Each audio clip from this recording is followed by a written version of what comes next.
Hai halo para hamster, pernahkah kamu bayangkan jika kamu mulai berinvestasi 10 tahun lalu sebesar $4.000 di Bitcoin, kamu bisa menjadi seorang jutawan dengan harga Bitcoin hari ini? Apa aku menarik perhatianmu? Hari ini kita akan membahas dasar-dasar trading baik di pasar saham maupun di dunia kripto yang menarik. Kita akan mulai dengan trading yang sebenarnya, ya, saham, stocks. Atau kalau kata anak-anak sekarang, stonks. Investing in stocks is a great way to make long-term profits. Okay, let's go. Langkah pertama, edukasi. Jangan terjun ke trading tanpa bekal apapun. Luangkan sedikit waktu untuk mempelajari A. Cara kerja pasar saham. B. Jenis-jenis investasi, saham, ETF, reksadana, dan C. Strategi trading dasar. Beberapa hal lain yang mungkin bermanfaat. Ringkasan singkat, beberapa terminologi pasar, dan cara membaca grafik saham. Kalau semuanya sudah, saatnya menetapkan beberapa tujuan. Lebih spesifik lagi, berapa banyak uang yang ingin kamu hasilkan. Terdengar konyol, tapi percaya sama kami. Dan berapa banyak risiko yang siap kamu tanggung? Apa kamu mampu kehilangan semuanya? Karena akan selalu ada risiko. Apa kamu hanya berusaha mencari uang cepat? Atau kamu siap meluangkan waktu dan membangun portofoliomu? Jawabanmu atas pertanyaan-pertanyaan ini akan menjadi dasar untuk memilih pembelianmu. Itu saja untuk persiapannya. Sekarang kita akan masuk ke detailnya sedikit. Langkah kedua, buka akun pialang. Bagaimana caranya? Pilih pialang online yang terkemuka. Perhatikan hal-hal seperti biaya, jangan sampai lebih dari 1% menurut MoneySense, alat penelitian, seberapa mudah penggunaannya, dan apakah ada seseorang yang dapat membantumu jika kamu kesulitan. Can we continue? Can we continue? Tergantung pada seberapa pemula kamu, sumber daya pendidikan atau platform dengan trading simulasi sangat disarankan. Using a trading simulator is one of the best tools you can use to learn to trade, become a better trader, and avoid many of the problems traders develop. Langkah ketiga, kembangkan rencana trading. Mari kita tambahkan sedikit strategi di balik pembelian dan penjualanmu. Kamu mungkin dan pasti ingin memilih antara analisis fundamental atau teknikal, menetapkan titik masuk dan keluar, menentukan ukuran posisi, serta menetapkan aturan manajemen risiko, misalnya pesanan stop loss.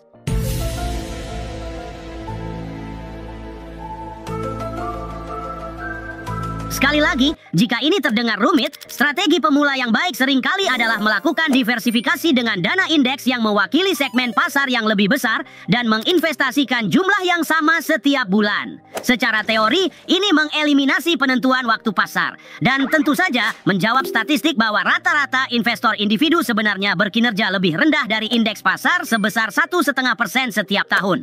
Ternyata tidak ada yang namanya uang mudah. Dan langkah kelima, putar uangmu dalam jumlah kecil. Mulailah dengan modal yang dapat kamu relakan sambil mencari pengalaman. Pertimbangkan investasi yang lebih aman seperti saham blue chip, saham dari perusahaan yang mapan dan menguntungkan, atau dana yang diperdagangkan di bursa, ETF, sekumpulan investasi seperti saham atau obligasi pada awalnya. Setelah menguasainya, kamu bisa mulai menjadi sedikit lebih berani. Dan begitulah dasar-dasarnya. Saatnya untuk sedikit mengubah haluan. Atau untuk para hamsters, berganti jalur. Oke, itu agak maksa hehe. Meskipun ada beberapa kesamaan antara trading tradisional dan trading kripto, pasti ada perbedaannya. Berikut adalah 5 langkah sederhana untuk trading kripto. Mari kita mulai. Let's go.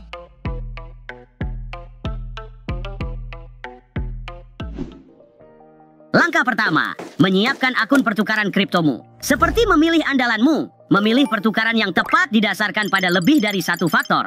Hal-hal yang perlu diperhatikan. Berapa banyak koin yang ditawarkan? Apakah mereka memiliki likuiditas yang cukup? Dan biaya layanan? Biaya kadang-kadang tercantum serendah 0 hingga 0,075%. Tergantung pada berapa banyak yang ingin kamu investasikan. Dan tentu saja legitimasi platform. Apakah itu dapat dipercaya? Bisakah kamu menemukan informasi yang cukup untuk memverifikasinya? Apakah kamu mengetahui apapun tentang tim di balik platform tersebut? Apakah mereka menggunakan lapisan keamanan tambahan? Semuanya penting, karena kamu mempercayakan uang hasil jerih payahmu kepada platform ini.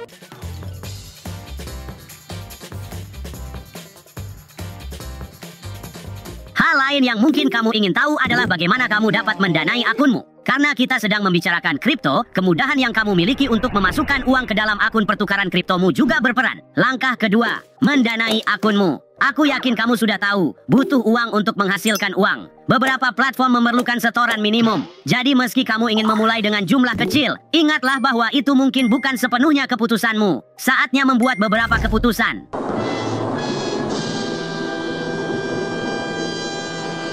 Langkah ketiga, memilih mata uang kriptomu. Mulai dari Bitcoin hingga altcoin hingga meme coin. Ada cukup banyak opsi di luar sana. Konsekuensinya, risiko. Meskipun terdengar aneh, Bitcoin memiliki volatilitas yang lebih rendah dan sedikit lebih stabil dibandingkan beberapa koin baru. Namun jika membahas kripto, volatilitasnya masih tinggi untuk hampir setiap aset dibandingkan dengan aset keuangan tradisional.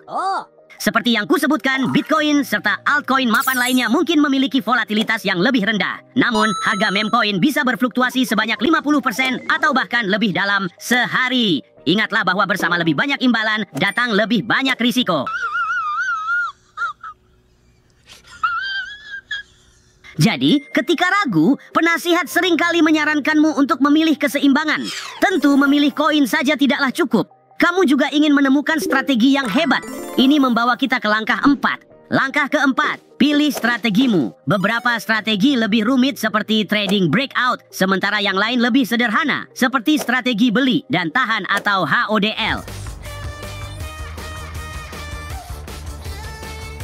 Kamu mungkin ingin memilih untuk membeli saat harga rendah dan menjual saat harga tinggi. Atau kamu bisa membeli aset untuk menahannya dan menunggu harga tertinggi meskipun itu bisa memakan waktu bertahun-tahun. Setelah memilih strategi, saatnya untuk menjalankan tradingmu. I'm frightened and I don't know what to do. I'm confused and I want to go home. Katakanlah kamu punya bakat alami untuk trading atau keberuntungan pemula dan kamu mulai mendapatkan keuntungan. Lalu bagaimana selanjutnya? Ada satu langkah lagi dalam kripto dan itu adalah menyimpan asetmu. Langkah kelima, penyimpanan. Jika menyangkut industri kripto, memilih tempat penyimpanan asetmu adalah pertanyaan yang sangat penting. Kamu tentu ingin melindungi asetmu dan memastikan keamanannya. Good morning, my darlings. You're coming home with me. Meskipun kamu dapat menyimpan asetmu di dompet online di bursa itu sendiri, ini mungkin tidak aman untuk uangmu. Pertanyaan berikutnya yang ingin kamu tanyakan adalah panas atau dingin, kustodian atau bukan. Dan jika kamu ingin lebih memahami perbedaannya dan apa yang mungkin menjadi pilihan terbaik untukmu, kami punya beberapa video tentang topik ini. Ingat, mau kamu menyimpan asetmu di dompet panas untuk kenyamanan atau memperkuatnya di dompet dingin untuk keamanan maksimal? Semua tetap ada risikonya. Dan begitulah. Oke. Terima kasih telah menonton. Subscribe ya. Dan ingat, hamster adalah kekuatan. Satu untuk semua dan semua untuk satu. Sampai jumpa.